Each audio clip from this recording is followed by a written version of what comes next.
అనకాపల్లి జిల్లా కె కోటపాడు మండలం ఏ కోడూరులో స్వర్ణాంధ్ర స్వచ్ఛాంధ్ర కార్యక్రమంలో పాల్గొన్న సీఎం చంద్రబాబు చిన్నారుల వేదికపై మాట్లాడిన మాటలకు మురిసిపోయారు. అభివృద్ధి కార్యక్రమాలు పథకాలపై చక్కగా మాట్లాడారంటూ వారిని అభినందించారు. ప్రవేశపెట్టడంలో ముస్తాబు కార్యక్రమం అనేది మా ప్రతి ఒక్క స్కూల్లో ప్రారంభించడం అనేది మాకెంతో గర్వకారణం. ఎందుకంటే ముందుగా చూసుకుంటే ఈ ముస్తాబు కార్యక్రమం రాకముందు నుంచి ప్రతి ఒక్క విద్యార్థి ఎలా ఉండేదంటే ఒక ర్యాషెస్ తో హైజీన్ గా ఉండేవారు కాదు. when the mustabu కార్యక్రమం is come, the children all are hygiene and also one thing, ముందు చెక్కీలతో పోల్చుకుంటే ముందు చెక్కీలు peanut jaggery chikkis, now millet jaggery chikkis. it very good and very tasty. అప్పుడు మేము ఏం చేసేవాళ్ళం అంటే చెక్కీలు రాకముందు ఆ పీనట్ చెక్కీ వచ్చే ముందు మేమందరం ఏం చేసేవాళ్ళం అంటే అవి ఎవరైనా మీరు తింటారా అని మేము అడిగేవాళ్ళమే. ఇప్పుడు మిల్లెట్ చెక్కీ వచ్చిన తర్వాత నాకు ఎవరైనా తినడానికి ఇస్తారా అని అడుగుతున్నాం.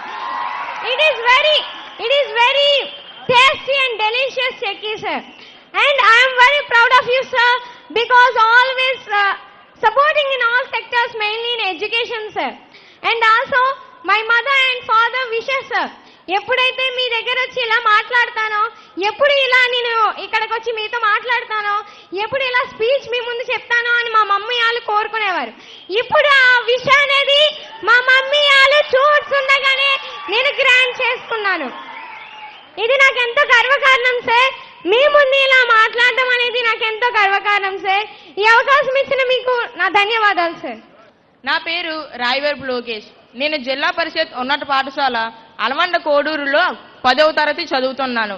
మన భారతదేశంలో 28 రాష్ట్రాలు ఉన్నాయి, కానీ ఆంధ్రప్రదేశ్ మాత్రం స్పెషల్. ఎందుకంటే ఏపీ అంటే కేవలం ఆంధ్రప్రదేశ్ మాత్రమే కాదు, ఏపీ అంటే యాక్టివ్ ప్రోగ్రెస్.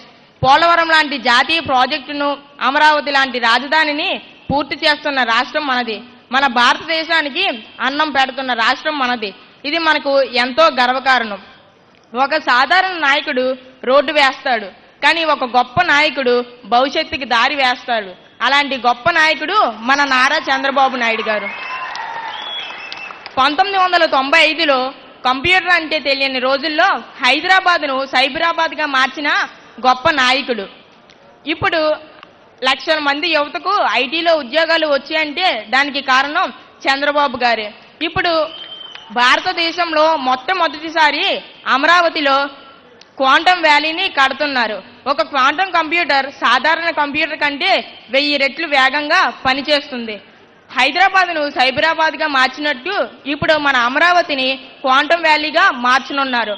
మన విశాఖ డేటా సెంటర్ హబ్ అవుతుంది. ఇది మనకు చాలా గర్వకారణం. మన చంద్రబాబు నాయుడు గారు 5 సంవత్సరాలకు కాదు 50 సంవత్సరాలకు ఆలోచిస్తారు. అందుకే ఆయనను విజనరీ ఆఫ్ ఇండియా అని అన్నారు. మా విద్యార్థుల కోసం ప్రభుత్వం ఎన్నో చేసింది. అపర అన్నపూర్ణ శ్రీమతి డొక్కా సీతమ్మ మధ్యాహ్న భోజన పథకం ద్వారా రుచికరమైన పౌష్టిక ఆహారం, తల్లికి వందనం ద్వారా తల్లులకు ఆర్థిక భరోసా. ఇప్పుడు మన ప్రభుత్వ బడుల్లోనే డిజిటల్ క్లాసులు ఉన్నాయి. సార్, నిజం చెప్పాలంటే మన ప్రభుత్వ బడి ప్రైవేటు బడిని మించిపోయింది. ఇక ఈరోజు ముఖ్య విషయం సాసా అంటే స్వచ్ఛాంధ్ర స్వర్ణాంధ్ర. దీనిని కృష్ణా జిల్లా మచిలీపట్నంలో 2024వ సంవత్సరంలో అక్టోబర్ 2న గాంధీ జయంతి సందర్భంగా మన ముఖ్యమంత్రి శ్రీ నారా చంద్రబాబు నాయుడు గారు ఈ కార్యక్రమాన్ని ప్రారంభించారు. దీని ముఖ్య ఉద్దేశం ఓన్లీ రోడ్లపైన చెత్త తొడవడమే కాదు, స్వర్ణాంధ్ర స్వచ్ఛాంధ్రకి 5 ముఖ్య లక్ష్యాలు ఉన్నాయి. 1, శుభ్రత.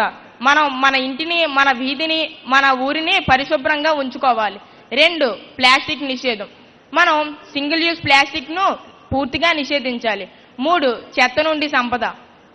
ఇప్పుడు ప్రతి గ్రామంలోనూ చెత్త నుండి సంపద తయారీ కేంద్రాలు ఉన్నాయి. వాటిని సద్వినియోగపరుచుకోవాలి. మనం అందరం ప్రతిజ్ఞ చేద్దాం, స్వచ్ఛాంధ్రని స్వర్ణాంధ్రగా రూపుదిద్దించేందుకు మన వంతు మన ప్రయత్నం చేద్దాం.